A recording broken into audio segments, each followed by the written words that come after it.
수요일에는 삼변시대와 함께하겠습니다. 대한민국 최고의 법조인 세 분인데 그것도 역시 1강 2중의 세 분입니다. 가자 형. 가자. 편파 방송이야. 이번에 중이라도 쳐줬는데 왜 그래? 꼭 붙어있어. 2학인데 원래 2중으로 해준 거예요. 아 많이 올라갔네요. 지난주보다 더 우대해 주셨는데. 네, 많이 올라갔네. 자, 1강. 이런 건가? 1강 2중? 남자 여자? 둘? 빼야겠다. 미안합니다. 감을 많이 잃으셨어요. 우리 김대현 변호사님. 네. 자, 1강 손정혜 변호사님 어서 오십시오. 안녕하세요. 손정혜입니다. 아이고 반갑습니다. 이렇게 또 저희 스튜디오를 찾아주셔서 너무나 감사하고요. 자, 그리고 방송 바로 들어가시죠. 기타 이명 바로. 양지열 변호사님 왔고요. 예. 김태현 변호사님. 저는 이 최악해도 상관없어요. 아, 그래요? 왜냐하면 내가 아무리 생각해봐도 적폐 변호사는 대체 불가 자원이기 때문에 내가 빠지면 누구를 할 거야? 자랑이에요 그렇게. 적폐 변호사가 어딨어요 지금? 대체 불가지? 저희 홍준표 변호사 계십니다. 아 그러시군요. 독립 채널 만들겠다고 하시잖아요. 아 그래요? 안 나오실 거예요 그래. 1인 방송을 하셨다고. 알겠습니다. 예. 이름은 잘 줬더라고요. 그거 홍카콜라. 홍카콜라. 야, 진짜 왜 다른 방송 홍보라고 그래요 여기서? 유튜브인데요. 뭐 아이디어가 나는 그런 거 들을 때마다 어떻게 그런 생각을 하지? 이미 다 그러니까 나왔던 본인이 거예요. 만든 게 아니라 댓글 네티즌들이 홍카콜라라고 지칭을 해서 그걸 인용해서 쓰신다는 거죠. 그렇구나. 김태현 변호사님도 뭐 하나 지세요. 아 저요? 네. 뭐 모르실까요? 김적폐. 아 김적폐. 아 좋다. 적폐 TV. 예. 나는 적폐다. 뭐 이런 거. 아호를 아예 적폐로 하시면 해가지고. 어떨까 생각을 해봤습니다. 괜찮아요. 예. 알겠습니다. 아직 오늘 저 본론에 들어가기 전에 나투시의 강용석 변호사에 대한 판결이 있습니다. 1심 판결. 사무소 위조 혐의죠? 저를 쳐다보세요. 저는 개인적인 친분 관계가 있기 때문에 언급을 이미 그 공범으로 적시된 김미나 도도맘에 대한 재판에서는 유죄가 확정이 되어 있는 상황이어서 공범으로 지목된 강용석 변호사 같은 경우는 본인이 무죄에 대한 증거를 충분히 제출하지 않는 이상은 유죄로 나올 가능성이 현재로서는 높아 보이는 상황입니다. 근데 오늘 판결이면은 그 전에 뭐 무죄를 입증할 증거를 내놓든지 해야 될 텐데 그러진 않은 것 같아요. 강용석 변호사 주장은 뭐냐면 김미나 씨가 남편 동의 받았다라고 나한테 이야기했다라는 거예요. 본인은 그걸 믿었다는 것이고 동의 받아서 내가 제출하는 거에 대해서 어떤 위조를 한다는 인식 자체가 없었다. 나는 무죄다 이런 주장을 하고 있는 것인데. 근데 도도맘은 딴 얘기하고 있어요. 네, 김미나 씨는 또 조금 다른 이야기하고 있는 상황이고 자백을 하고 있거든요. 위조했다. 네, 그런 상황이어서. 강 변호사가 시켰다는 얘기도 했었나요? 그거는 좀 불명확한 것 같아요. 네.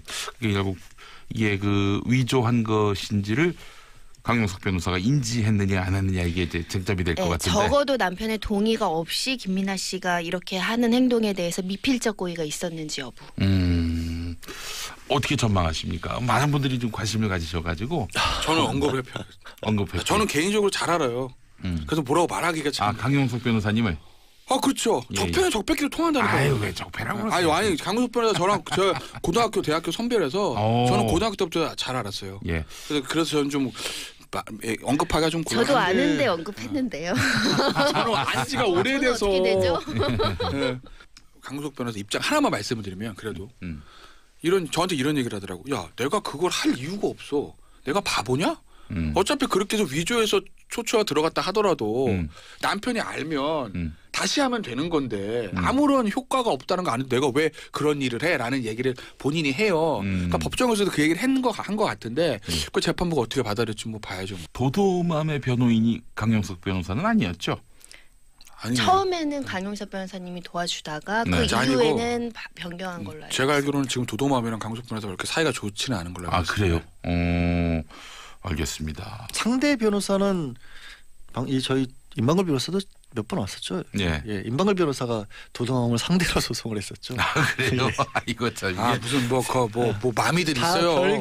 별개 무슨 맘 뭐. 참 이거 뭐 세상이 참 좁습니다. 그런 거 보면 말이죠. 예, 알겠습니다. 자, 한국유치원 총연합회 지금 박용진 의원에 대해서 고소를 준비 중이다 이렇게 말했는데 이 소송이 가능합니까? 뭐 돈 많고 변호사 로펌에도 돈 갖다 좀 해달라면 하는 거죠. 뭐 지든 말든 뭐 자기들 하고 싶은 그런 답을 들으려고 제가 물어봤으니까.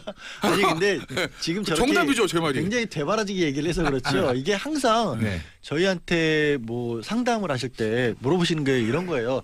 뭐 이런 문제가 있는데 그게 소송이 가능해요? 이게 고소가 가능해요라고 먼저 물어보시는데 예, 예. 자기 마음이 소송이나 고소를 막을 수 있는 방법은 없어요. 그러니까 설령 들어가서 만약에 질 것이 뻔한 사건이라고 할지라도 소송을 하는 것 자체를 원천적으로 막을 수 있는 방법은 없는 거거든요. 그런데 그 얘기를 좀 청취자분들 특히 좋게 편하게 얘기를 해주면 될 걸 저렇게 적폐스럽게 얘기를 하네요. 굉장히 아주 세련되게 네. 말씀드리겠습니다. 아유. 한유총 입장에서야 본인들의 권리를 뭐 주장하기 위해서 로펌을 선임해서 소송을 할 수는 있을 것입니다.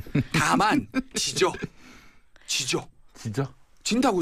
아, 진다고요? 왜냐하면 박용진 의원을 상대로 할 수 있는 게 뭐 있을까? 뭐 명예훼손, 뭐 명예훼손에 이런 대한 건데. 손해배상 청구하고 손해배상인데 명예훼손에 대한 허위고소, 네. 뭐 예. 업무방해 그리고 가처분, 뭐 근데- 공개금지 가처분 뭐 이런 것들을 검토할 수는 있는데 결국은 이런 비리 명단을 공개하는 것이 불법이냐, 허용될 수 있는 행위냐, 정당한 이익을 가진 것이냐 이런 게 쟁점이 될 텐데 예. 우리 변호사들도 비리로 징계받으면 실명이나 이런 것들이 변호사 협회 사이트에 다 올라와요. 뭐냐면 공공의 정보라고 보는 거죠. 유치원에서 여러 가지 회계 부정이라든가 부정부패가 있었다고 해서 그걸 공개한다는 것은 정당한 국민이 알 권리 행사 차원에서 허용되는 행위라고 볼 여지가 있기 때문에 그걸 국회의원이 의정활동으로 공개했다고 불법하다. 손해배상을 줘야 된다. 네. 또는 처벌받아야 된다. 그렇게까지 나아가기는 좀 쉽지 않다. 그러니까 하나하나 따져볼까요? 이제 허위 사실인지 진실인지부터 봐야 되는데 네. 뭐 한유총 중에서는 일부 오인된 사실이 있다라고 하지만 큰 틀로 봤을 때는 저 박용진 의원의 주장이 일단 허위 사실은 아주 날조한 허위 사실은 아닌 걸로 보이고 물론 뭐 일부 약간 뭐 숫자 같은 거 약간 차고 있을 수는 있겠으나 큰 틀에 있어서 허위라고 보이진 않고 또 하나 설사 허위라고 하더라도 박용진 의원 입장에서는 그게 이제 진실이라고 믿고 본인들이 본 자료를 통해서 한 거잖아요. 예. 그리고 공익성이 있는 겁니다. 예. 그럼 명예훼손 이미 날아가는 거예요. 아, 그래요? 그렇죠. 그다음에 업무방해 얘기하는데 업무방해 이제 허위사실 유포에 업무방해라는 거거든요. 예, 근데 이 예. 허위사실에 대한 판단은 아까 이제 명예훼손과 동일한 것이고 그리고 또 하나 설사 이게 뭐랄까 약간의 구속요건상의 명예훼손이나 업무방해에도 해당되는 측면이 있다 하더라도 위법성이 조각될 가능성이 있는 거고 예. 국회의원에도 의정활동에서 나온 거니까 예. 그리고 마지막 칼 방패. 방패. 이거 박용진 의원이 뭐 여의도 광장에서 한유총은 이렇게 한 게 아니라 국정감사에서 얘기한 거 아닙니까? 면책 특권이에요. 그럼 그렇군요. 뭐 끝난 거죠 뭐. 근데 그럼에도 불구하고 소송을 한다라고 하는 거는 압박성 성격이 강하죠. 왜냐하면 말씀하신 것처럼 누구라도 소송을 제기할 수 있는데 당연히 이기는 소송이지만 소송에 응소해야 되거든요. 변호사 선임해야 되죠. 출석해야 되죠. 뭐 또 누군가 증인 신청하고 관련자들 불러오죠. 그러면 그 자체가 굉장히 부담이에요. 그러니까 참 이게 저도 뭐 같은 변호사 입장에서 가끔 이런 얘기를 하면서도 좀 이렇게 얘기를 해야 될까 싶지만 그러니까 변호사들이 이제 질 줄 뻔히 알면서도 최대한 괴롭혀달라는 의뢰를 그러니까 청탁을 받을 때가 있어요. 예. 거의 이제 청부죠, 청부. 그 이제 청구 재판에서 이기는 걸 이기고 바라지 지고가 않고. 않고 시간 많이 끌어주고 자료 많이 내서 어떻게든지 한 번이라도 저 사람으로 하여금 좀 진땀을 빼게 해달라라고 하면 꺼리는 사실 많아요. 예. 왜냐하면 박용진 의원 결론은 나와 있죠. 결론은 예. 나와 있어도 지금 언론을 통해서 보도된 것들을 보면 굉장히 자극적으로 비춰줄 수 있는 기사들이 있는데 예. 그 내막을 또 뜯어보면 각 개별 유치원 원장 입장에서는 억울한 게 한두 개는 있을 수 있어요. 그러면 지금 공개된 게 5천 건 가까이 감사 결과가 나왔는데 그렇죠. 그중에 억울한 거 한두 개 없을까요? 그거 다 찾아내기 시작해서 이번 기회에는 누구 증인 신문 뭐 신청하겠습니다. 물론 박용진은 민사로 가게 되면 예. 뭐 본인이 직접 안 나가 변호사가 나가서 대리인을 하겠지만 어쨌든 그거 결과 보고를 해야 될 거고 박용진 의원한테 그 박용진 의원 선임한 변호사분도 그 얘기 듣는 것 자체가 상당히 신경이 쓰일 수밖에 없잖아요. 그러면 형사로 한 5천 군데 유치원이 박용진 의원을 고소한다. 그러면 5천 건 다 응대를 해야 됩니까? 그러니까 이론적으로는 그럴 수조차 있을까. 그게 병합이란 말을 뉴스에서 많이 봐가지고. 형사고소는 이렇게 병합해가지고 같이 묶어서 할 수 있는데 민사는 예를 들면 별개로 법정에서 한다고 한다면 관할이 다 다를 수도 있거든요. 왜냐하면 원고의 주소지 따라서 피고의 주소지 따라서 달리 소송이 들어오면 일부는 병합해도 전국 각지로 흩어질 수도 있어요. 아. 그러면 각각의 사건에 변호사를 선임하면 그 선임비 생각하면 부담되죠. 근데 이제 이게 압박이라는 게 왜 그러냐면 그게 한유총만이 가지고 있는 독특한 힘 때문에 그렇죠. 그러니까 우리가 왜 이제까지 유치원의 문제를 건드리지 못했는가. 이걸 근원적인 문제거든요. 그러니까 아마 한유총 입장에서 보면 이걸 박용진 의원한테 괴롭히는 소송을 하지만 본인들의 마음속에 피고는 박용진 의원뿐만 아니라 국회의원 300명 전부 다일 거예요. 니들 우리 건드렸다가 다음 선거 어떻게 되나 보자 이거. 왜냐하면 예전에도 선거 나가실 때 유치원 갔었죠. 인사하러. 아예 뭐 그러니까 다 가요. 그러니까 후보자의 덕목입니다. 네, 덕목, 후보자 덕목이야. 그러니까 지역구 이제 돌 때 꼭 가야 되는 여러 가지 이제 업체 기관들 중에 하나가 사립 유치원이잖아요. 예. 유치원 원장님들 워낙 입소문이 거기서 야 김용민이 걔 네 가지가 없어 이러면 그냥 네. 입소 확 퍼져서 가는 겁니다. 그 얘기를 정두원 네. 의원도 하시더라고요. 그래요. 야, 내가 봤더니 막 유치원 워낙 많고 학부모도 왔다 갔다 하니까 어저께 그 김용민이가 왔다 갔는데 약간 살만 뒤로 쪄가지고 애가 막 별로야 막 이래버리면 어제 평소 하고 싶은 말 하고 있는 것 같아요. 진심을 담아 갑자기. 말씀하시는 것 같아서. 리얼한 연기 예를 들은 것 아니겠습니까? 같지 않아 왜? 그러면 이게 정도는 똑같은 말씀하시잖아요. 예. 그러니까 이게 선거가 굉장히 어려워진다는 거죠. 그러니까 또 그거를 가지고 국회의원 압박하는 거. 야, 이건 1년이면 지나가. 니들 다음 총선도 어떻게 되나 봐. 예. 이거거든요, 이거. 또 국회의원 분들도 이야기 들어보니까 네. 이 유치원이 말이죠. 뭐 같은 학생을 몇 년 데리고 있는 게 데리고 있는 게 아니라 매년 그러니까요. 그때이기 때문에 네. 그 대한민국 각 지역구마다 가장 전화번호가 많은 사람들이 그렇죠. 바로 그렇죠. 유치원 원장님들이라고 얘기하더라고요. 그리고 또 학부모 입장에서는 어차피 1, 2년이 있으면 끝날 건데 네. 문제가 있다고 치더라도 이걸 다투기도 애매한 거예요. 다투는 기간 동안에 아이는 자라서 거긴 나왔는데 아이만 불이익을 입고 나는 혜택을 하나도 없고 이런 인질극 비슷한 상황들이 연출이 되는 거죠. 세상에. 박용진은 또 굉장히 힘든 싸움을 하는 건데 네. 이제 그 선거를 빌미로 박용진뿐만 아니라 전국 모든 300명 국회의원 보라고 이 소송을 시작하는 거죠. 니들 어떻게 되나 보자. 그러니까 이거를 사실은 이 문제는 여야의 문제가 아니잖아요. 보수진보 문제가 아니고 네. 국회의원들이 진짜 이 싸움에서 이겨내야 되는 건데 근데 모르겠어요. 이제 의원이라는 사람들의 선거 때도 표 앞엔 장사 없는 사람들이니까. 네, 그렇습니다. 표 앞에서는 영혼도 네, 영혼도 발견했습니다. 그렇죠. 네. 네. 아이고, 알겠습니다. 그래서 박용진 의원의 이번 그 사립 유치원 비리 고발은 어마어마한 사건이다라고 하는 평가가 여기서 설득력을 얻는 것 같습니다. 판사가 탄핵될 수도 있다. 지금 이것이 또 더불어민주당 안에서 뭔가 추진하고 있는 이슈들인데 뭐 판사 탄핵뿐만 아니라 특별재판부 설치하겠다. 이로써 사법농단에 있어서는 분명히 일침을 가하겠다. 이런 입장을 세워놓은 것 같습니다. 손정혜 변호사님. 양승태 대법원 시절에 이루어졌던 사법농단에 대한 부분들이 아직도 문제가 해결되지 않고 수사가 진행 중인데 방탄법원이라는 뭐 비판까지 받을 정도로 이제 사법농단의 실체가 규명이 안 되고 있습니다. 예. 일부 알려진 사실만으로도 기함할 수 있는 사실관계가 굉장히 많은데 관련된 법관들이 지금 제대로 수사나 처벌이나 징계를 받고 있지 않아요. 그러다 예. 보니 더불어민주당에서 탄핵을 추진하겠다. 왜냐하면 법관이 어떤 잘못을 했을 때 현행 헌법에는 그 신분을 보장해주는 제도를 두면서 법관에 대해선 파면은 오직 탄핵 또는 실형인 징역형 선고를 통해서만 가능하도록 되어 있고요. 예. 법관 징계법에도 법관이 비리를 저지르더라도 정직 1년이 내릴 수 있는 징계입니다. 근데 이런 징계가 잘 이루어지지 않는다는 거죠. 예. 그래서 사법농단에 연루돼서 부적절한 직권남용이 있었다라는 판사는 탄핵을 추진해서 탄핵시키겠다. 그러니까 파면에 이르게 하겠다라는 거죠. 법복을 예. 벗기겠다. 뭐 이런 이야기인 거고요. 예. 실제로 지금 서울중앙지방법원에 부패 사건을 담당하는 형사합의부가 있는데 네. 그중 7곳 중에 5곳의 재판장이 사법농단의 조사 대상이거나 피해자다. 이런 식으로는 공정한 재판을 기대하기 어렵다. 어떤 법원의 개혁이 필요하다. 그런데 네. 스스로 개혁이 이루어지지 않고 있다 보니 외부에서 탄핵 심판이라는 절차를 통해서 문제 제기를 하겠다라는 게 입장입니다. 예. 이정미 정의당 대표 같은 경우 그 탄핵 대상을 아예 직접 실명 거명했습니다. 뭐 지금 보니까 이민걸, 이규진, 김민수, 박상원, 정다조 판사 그리고 권순일 대법관 이런 이름을 거론했는데 이분들을 진짜 탄핵 소추하려면 정치권이 어떤 조건이 필요한지도 얘기해 주시겠어요? 일단 현행 헌법에는요, 이 국회의원 정수 3분의 1 이상이 발의를 하면 됩니다. 그러면은 더불어민주당하고 자유한국당이 저 탄핵 소추 발의는 충분히 가능한 상황이고요. 네. 역대 사례를 살펴보면 2번 정도 발의된 전례는 있어요. 예. 그리고 과반수 이상이 찬성을 하면 탄핵에 대한 어떤 의결은 가능한 상황입니다. 예. 보니까 지금 더불어민주당하고 민주평화당하고 정의당하고 그리고 민주진보 계열의 또 무소속 그리고 민중당도 있군요.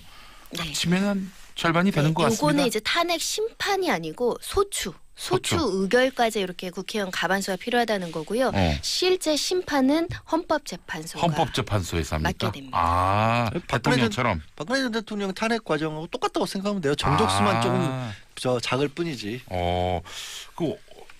만약에 그렇게 소추가 되면은 며칠 안에 이게 결정이 납니까? 탄핵 심판 절차는 굉장히 우리 박근혜 대통령 심판 때도 보셨겠지만 여러 가지 증거 자료나 이런 참고 자료들이 필요한 상황이니까 충분한 시간이 조금 걸리는데 문제는 결국은 수사 결과를 토대로 탄핵 소추 그 심판사가 올라가야 되는 상황이기 때문에 좀 시간은 수개월 이상 봐야 된다라고 생각합니다. 그럼 국회에서는 탄핵 소추인단이 나와가지고 이 사람 탄핵시켜야 한다라고 또 이야기해야 되는 것이고요. 네, 탄핵 소추의 주된 요건은 지금 수사하고 있는 직권남용.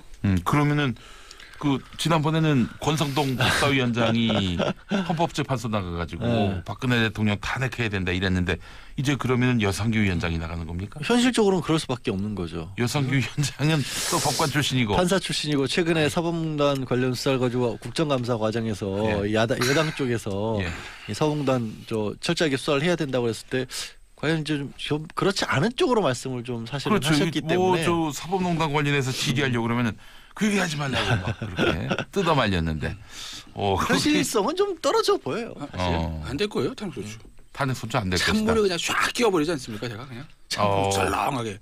왜냐하면 그 사람들 잘못하고 잘못 이건 떠나서 지금 탄핵 소추 의결서를 쓸 수가 없어요. 왜요?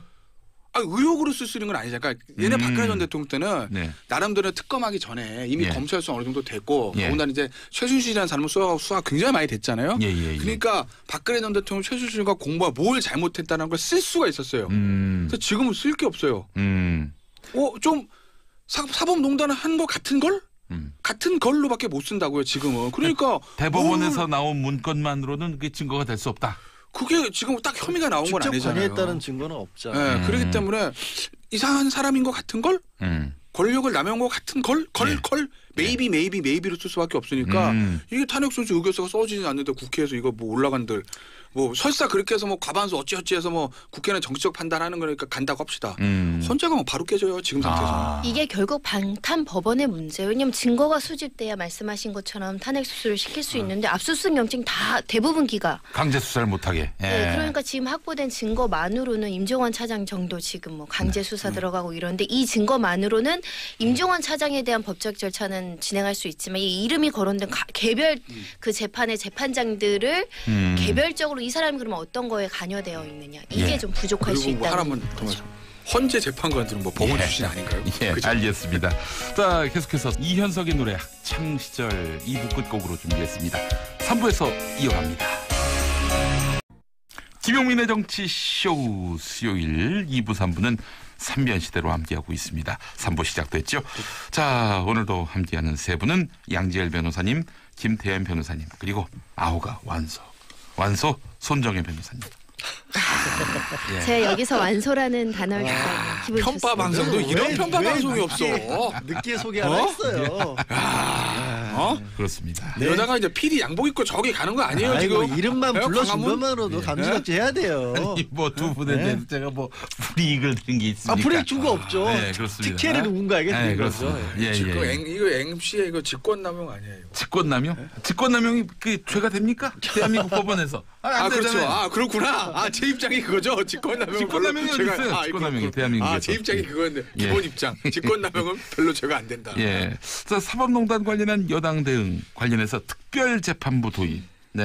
이 이야기도 잠깐 한번 짚고 넘어갔으면 좋겠습니다. 특별재판부는 지금 법원은 믿을 수 없기 때문에 말하자면 특별검사가 있듯이 특별 재판부를 만들자 이런 얘기 아닙니까? 네, 그 얘기가 많이 나오죠. 근데 전 법원이 믿을 수 없기 때문에 그러니까 저는 뭐 이름 타당한 얘기라고 봐요. 왜냐하면 이게 결과가 어떻게 나오든지 간에 예를 들어서 전부 다 무죄가 나왔다고 봅시다. 지금 법원 상태에서 무죄가 나오면 국민들이 안 믿을 거예요. 아이고 가자는 개편이고만 이렇고 니들이 유죄 쓰겠니? 근데 만약에 특별재판부를 했는데 무죄가 나오면 믿어줄 수 오히려 신뢰가 더 높아질 수도 있는 거죠. 그러니까 이 약간 법원 입장에서도 이게 오히려 더 부담이 없다라는 거예요. 정리를 하는 데는. 법원에서도 그 반대를 안 하고 있군요. 그건 반대를 하겠지만 반대를 하겠죠. 법원 입장은 당연히 본인들의 권한을 다른 사람을 준 것도 반대 안 하겠습니까? 특검 만든다고 할 때 검찰에서 반대하는 거랑 똑같죠. 하지만 본인들이 이제 내부적으로 조사했을 때는 죄는 아니라고 한 거 아니에요?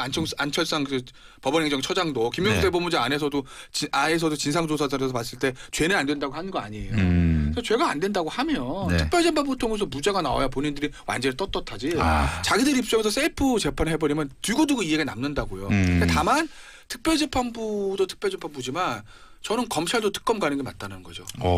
왜냐하면 항상 드리는 말씀이지만 법원과 검찰 이해가 상충되는 조직이니까. 지금 단계에선 특히. 네, 지금 단계에서 더욱더 이해가 상충되니까 검찰도 특검으로 법원도 특별재판부로 하는 게 맞는 것 같다. 지금 두 기관끼리 자존심 대결을 하고 있다? 있죠. 그거 왜 없겠어요. 근데 이미 그렇게 하긴 늦었죠. 이미 늦었고 특별재판부를 설치해도 저는 국민들이 납득할 만한 상황도 아닐 것으로 보이고요.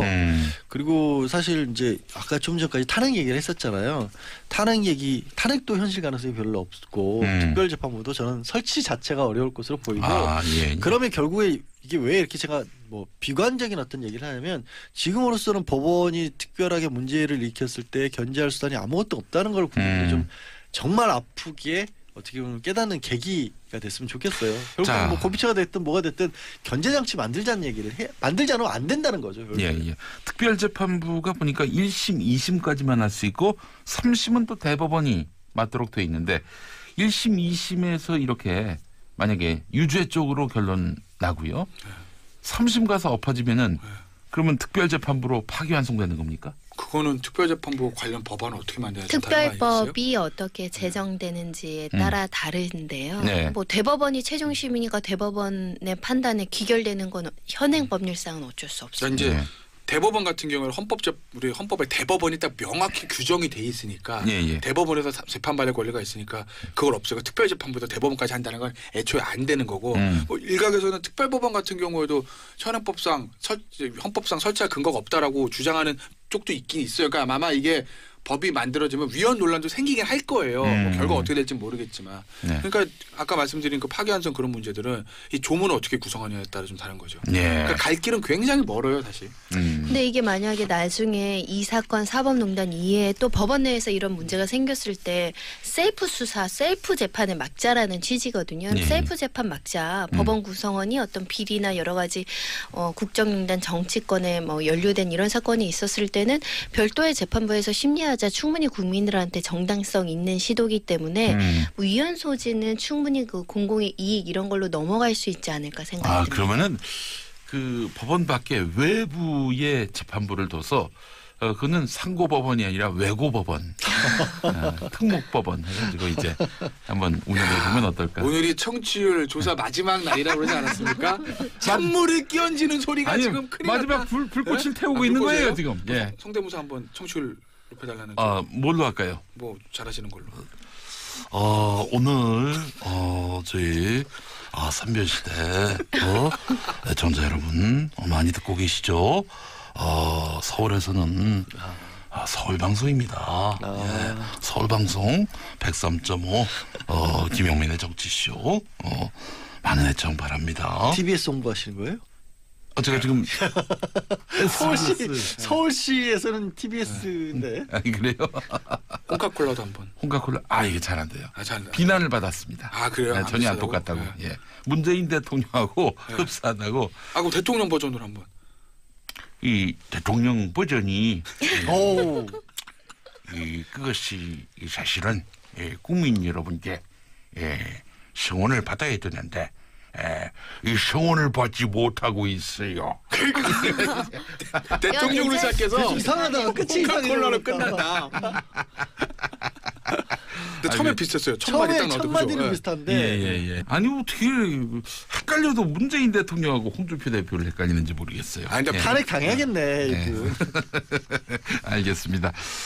자, 그나저나 조국 청와대 민정수석과 강민구 서울고등법원 판사 간에 지금 설전이 벌어지고 있는데 이 조국 민정수석에 대해서 강민구 서울고법 판사가 치사하게 겁박하지 말라 이런 표현까지 썼어요.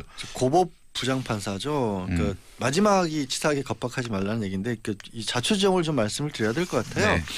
이 그 강 부장판사가 16일이었습니다. 그러니까 임종원 전 법원행정처 차장이 검찰 조사를 또 밤샘 조사를 받고 새벽에 돌아갔던 날에 검찰이 언제까지 이렇게 밤샘 수사하는 것을 우리가 보고 있어야 되느냐라면서 민초들이 겪는 어려움이 보통 어려움이 아니다. 이거 그 말씀을 좀 평소에 하셨으면 좋았을 텐데. 그렇죠. 이렇게 판사가 전직 판사가 이렇게 수사받을 때. 그 얘기는 했어요. 지금 내가 하고 있는 거는 사법농단 수사와 관련이 없는 일이다. 갑자기 이게 생각이 난 일이다라면서 얘기를 했는데 이걸 없애는 방법까지도 좀 자세하게 얘기를 했어요. 어떻게 얘기를 했냐면 누군가 용기 있는 뭐 1심 법원에서 법원 판사가 나서가지고 이렇게 밤샘 조사에서 받은 조서는 증거 능력 없습니다라고 해버리면 그만인데 왜 아무도 용기 있게 안 나서는지 모르겠다라고 법원의 고위급 법원은 간부란 표현이 이상하지만 어쨌든 고법 부장판사가 얘기를 한 겁니다. 네. 그러면서 나는 사심을 가지고 얘기한 건 아닌다라고 했는데 하필 날짜가 그런 날짜였고 임종원 전 법원행정처 차장이랑은 굉장히 막역한 사이로 법정에 알려져 있어요. 고등학교 이제 선후배 1년 차이 선후배였고 대학도 1년 그러다 보니까 아니 그런 날 쓰면서 이게 사심이 없다라고 쓰면 누가 이걸 믿을까요?라는 얘기가 나왔는데 이게 이제 기사가 나왔을 거 아니에요. 기사가 나오니까 조국 청와대 민정수석이 그 기사를 링크를 해서 자신의 SNS에 올리면서 아니 장충기 지난 그 국정농단 관련해서 장충기 삼성 그 이사에게 문자 보냈던 사람들 명단이 쭉 나왔었잖아요. 그렇죠. 그 중에 이분도 들어가 있었거든요. 문자 내용도 소개가 됐었고요. 네, 약간 아부성 문자였죠. 사실은 삼성 제품을 홍보하기 위해서 내가 얼마나 열심히 하고 있는지에 관해서 좀 알아달라 뭐 이런 얘기를 했던 분인데 그런 분이 무슨 사법농단 그 검찰 수사를 가지고 이렇게 뭐 밤샘 수사 같은 얘기를 갑자기 꺼내느냐 자기 행위에 대해서 책임이나 져라라고 했더니 다시 이분이 여기에 대해서 이 강 부장판사가 다시 이제 SNS에 글을 올리기 법원의 게시판을 고려 올리기를 아니 고위직에 있는 사람이 자기 지위를 이용해서 나를 겁박하는 거 아니냐라면서 당신이야말로 원래 교과서 이제 조국 교수가 서울대 교수였으니까 밤샘 수사 이런 거 비판했던 사람 아니냐라면서 지위를 이용한 겁박이다라고 한 겁니다. 직권남용이다. 근데 이게 겁박으로 해석될 여지도 있는 겁니까? 잘 몰라서. 그건 뭐 겁박이란 건 본인 뭐 느끼기 나름인데 저는 이제 이 사태를 보면서 요즘 왜 이렇게 소위 이제 고위층 사회 지도층이라고 하는 사람들 말들이 많은지 모르겠어요. 그러니까 이제 말들이 많다는 게 어떤 표현이냐면 이게 자꾸 이제 SNS로 본인의 어떤 공개적인 이런 얘기들을 쓰면서 서로 이제 쓸데없는 논쟁거리가 생기거든요. 그러니까 사실은 이제 강민구 부장판사만 보도 말씀드리면 물론 뭐 다 개인이니까 표현의 자유가 있는 거죠. 그런 건 나무랄 수는 없는 건데 우리 그런 얘기를 합니다. 검찰은 공소장으로 말하고 판사는 판결문으로 말한다. 그러니까 이제 뭐 어떤 개인적인 어떤 무슨 뭐 것들이 아니라 이 본인이 하고 있는 업무와 관련된 거라면 판사는 판결문으로 말을 하면 되지 굳이 이런 논쟁이 있는 것들을 SNS에 글을 써서 논쟁을 만들 필요가 있을까라는 그런 거 하나도 있고 조국 민정수석도 마찬가지인 게 뭐 조국 민정수석도 뭐 민정수석이지만 뭐 교수니까 어쨌든 여러 가지 현재 이슈에 대해서 외부 기고도 많이 하는 것 같은데 사실 청와대 수석이나 비서관들이 어떤 공식적인 어떤 브리핑이나 이런 거 말고 아무리 개인이 SNS라도 현안에 이렇게 의견을 표명하는 게 저는 맞는지 모르겠어요. 그러니까 양쪽 다 그런 부분에 있어서는 좀 부적절한 것 같고 그리고 아까 밤샘 조사 이거 있잖아요. 이거 사실은요. 형사소송법 교과서 보면 밤샘 수사하지 말라고 돼 있고요. 별건 수사하지 말라고 돼 있고요. 또 자백 같은 거 회유 플리백을 하지 말라고 돼 있습니다. 실제로 다 합니다. 검찰 다 해요.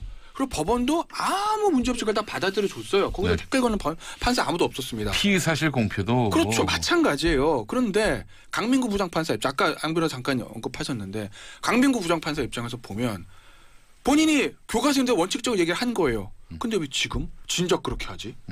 자기랑 가장 가까운 사람이 뭐 까마귀를 하자 배가 우수수 떨어지는 거 아니겠습니까? 그러니까 오해를 받는 거고 또 조국 민정수석도 본인이 사실은 저 형사소송법 교수하면서 굉장히 인권 수사 많이 강조했거든요. 그러니까 본인의 학자로서의 마인드 생각하면 밤샘 조사, 별건 수사, 피선법 다 안 되는 거예요. 네. 근데 지금의 뭐 저 이 강민구 부장이랑 했던 그 논쟁을 보면 마치 이 사건에 관해서는 그런 거 해도 된다는 쪽으로 오해를 살 수 있게 멘트가 나오지 않습니까? 그러니까 그래요? 아까 그거에 대해서 야 밤새서 해도 되라고 말한 건 아니지만 그거를 비판한 강민구 이제 부장판사나 대거리를 함으로써 그런 식으로 오해가 될 수 있다라는 거죠. 그러니까 저는 양쪽 다 좀 부적절한 것 같아요, 이거. 뭐가 문제인지 우선순위에 대한 판단이 저는 부족해서 국민의 여론을 전혀 고려하지 않는 글을 썼다라고 비판할 수밖에 없는 것이 저는 요 근래에 처음 알았어요. 압수수색 영장 기각 사유를 주거의 평온을 지키기 위해서 압수수색. 그러면 사실 국민들 입장에서는 지금 가장 비판받아야 될 지점은 무엇인가에 대한 고민은 밤샘 수사에 있지 않고 말씀하신 것처럼 지금 아까 말한 방탄 법원의 문제인데 그거에 대한 자성의 목소리가 법원 내부에서 너무 적다는 거에 저는 계속 실망하고 있는 상황이에요. 계속 실망하고 있거든요. 조직의 보호를 위해서 입을 닫을 수는 있지만 항상 어떤 조직이든 일부는 소장파들이 스스로 개혁하자, 법원에 문제 있다, 자성하자 이런 목소리가 나오는데 그런 목소리는 안 들리고 오히려 이런 임종원 차장의 어떤 밤샘 수사에 대한 어떤 성토의 글이 내부 게시판에만 올라온다. 이 자체도 국민들이 바라볼 때는 불편한 진실이에요. 그러니까 그런데 이거 가지고 서로 설전하는 모습 놀랍습니다. 사실은. 현실은요. 밤샘 수사가 그러면 왜 형사소송 교과서에 그렇게 나왔고 법조인들이 다 밤샘 수사가 그런 문제가 있다는 얘기는데 왜 안 없어질까요? 그럼 민초들의 어려움 때문이에요. 다른 게 아니라 직장 다니고 일하시는 분들 중에는 낮에 도저히 수사받을 수 없는 분들도 있잖아요. 그렇습니다. 그러니까 저녁 때 출근을 하고 차라리 그러면 나는 저녁에 좀 늦게라도 요즘 이제 자정 이후에는 동의 안 받으면 불가능하잖아요. 검사들도 일선 검사들도 고생해 가면서 밤에 야근해 가면서 수사하는 거고요. 수사 받는 사람들도 낮에는 못 받으니까 밤에 가서 받는 거니까 그런 현실들 때문에도 못 없어지고 있는 거예요. 그러니까 피의자를 어떻게든 압박하기 위해서 밤샘 수사하는 면도 있겠지만 하는 면도 있겠지만 실제로 현실에서는 그런 부분 때문에 대놓고 아예 없애라는 얘기를 못 하는 건데 근데 이게 뭐냐면 그 얘기가 제가 이 말씀 드리는 이유는 뭐냐면 이런 것들은 민초들을 위한 거예요. 글자 그대로. 지금 법원행정처 전직 법원행정처 차장식이나 했던 분을 보호하기 위해서 이런 얘기를 하는 게 아니란 거예요. 그리고 이분은 여기에다가 왜 강민구 부장판사의 글에 처음에 올렸던 거에 좀 문제 소지가 있냐면 방법을 제시를 하고 있는 거예요. 그러니까 아까 제가 말씀드렸듯이 누군가나 용기 있는 법관이 나서가지고 검찰에서 이거 서류 조사해온 거 야 이거 밤샘 조사 결과 얻은 거니까 우리 증거로 못 쓰겠다고 해버려라 라는 얘기를 하고 계시거든요.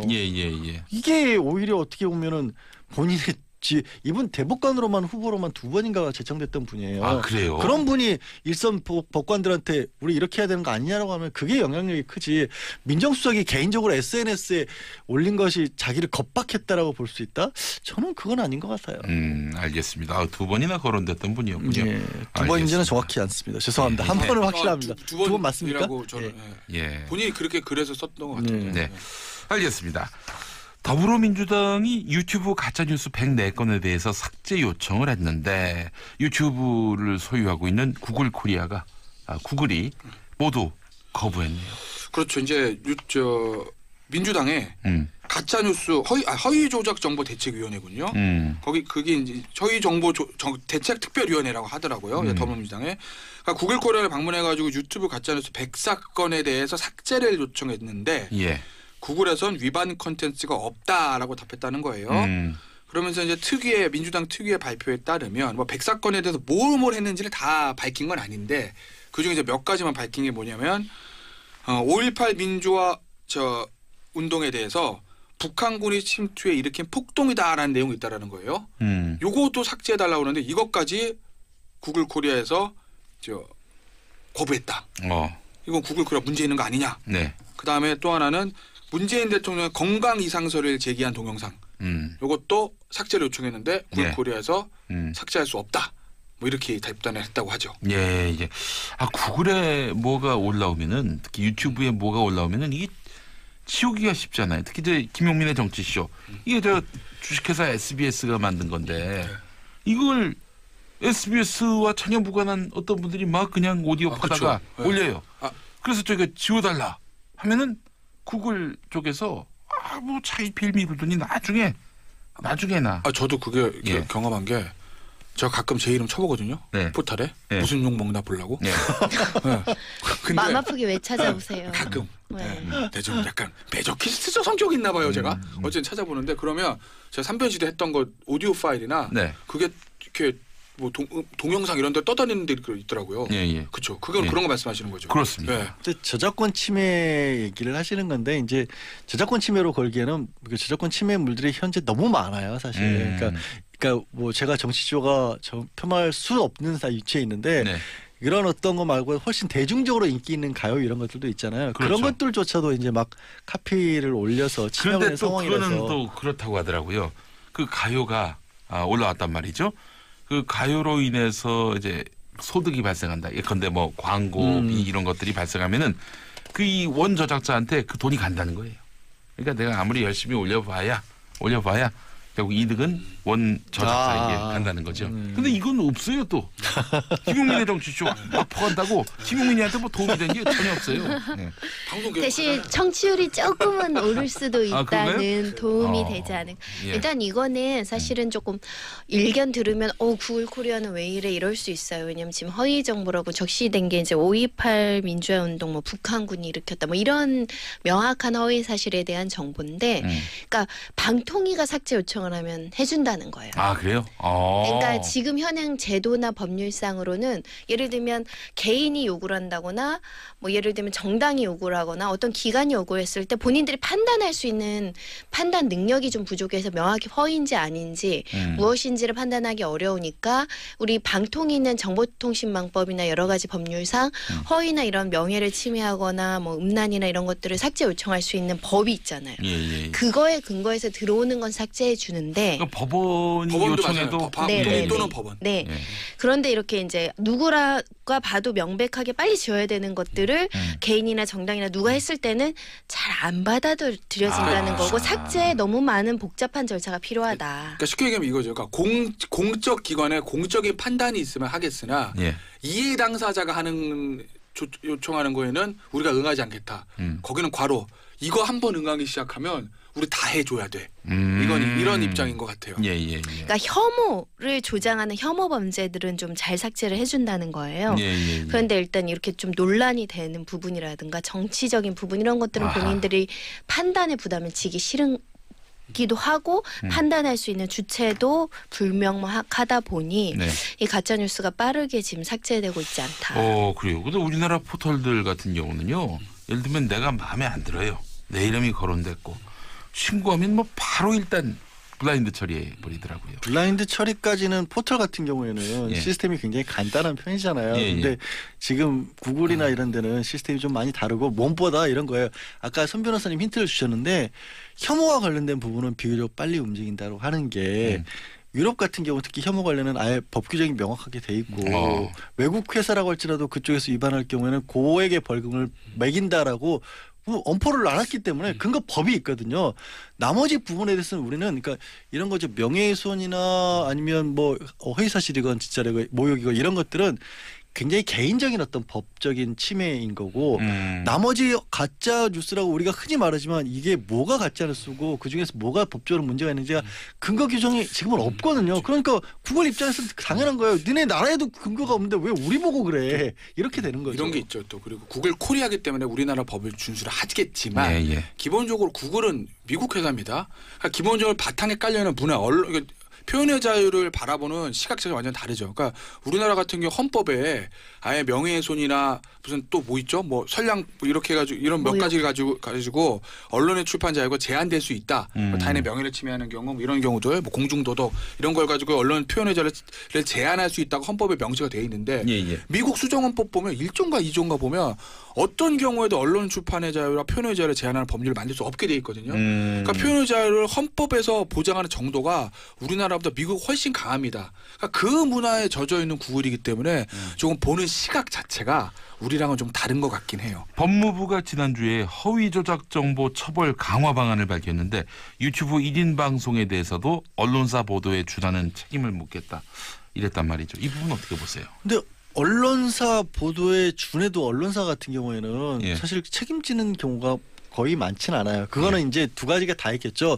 첫째로는 언론사 자체적으로도 굉장히 거르고 거르지 않습니까? 예, 그렇죠. 하고 싶은 말 다 하면 언론도 큰일 나죠. 그러니까 이게 나쁜 의미에 큰일 난다는 게 아니라 어떻게 보면 시청자들에 대해서 허위 정보라든가 이런 게 나왔을 때 거론 장치가 끈질이 있으니까 그게 적지 않은데 예전에는 언론사도 충돌을 많이 일으켰죠. 근데 그 과정을 지금 유튜브 1인 미디어 같은 경우는 전혀 거치지 않고 있으니까 그 과정을 앞으로는 좀 거쳐 나가자는 거죠. 알겠습니다. 앞으로 또 이 문제 어떻게 더 확산되고 또 진전될지 한번 지켜보도록 하겠고요.